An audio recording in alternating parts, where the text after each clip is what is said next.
समुद्रातून दोडीची मासली उचलली आहे आणि बघा याच्यामध्ये कोणते कोणते मासे आहेत. एक तर चित्र आलाय बांबूशार, याला पण पाण्यात टाकतो. आणि हा बघा गिलशी मासा,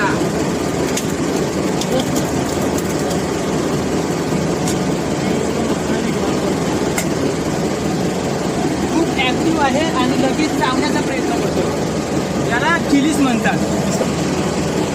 चालू नाही. तर मित्रांनो हा किलीस आहे आणि हा मासा कमर दुखीला खूप लाभदायक असतो. जर तुमची कमर दुखत असेल तर हा मासा खाल्ल्याने तुमच्या कमरेचा त्रास आहे ना तो थोडासा कमी होतो. हा मासा आपण सोडणार आहोत पाण्यामध्ये. बघा किलीस गेला आणि ही आजची मासली.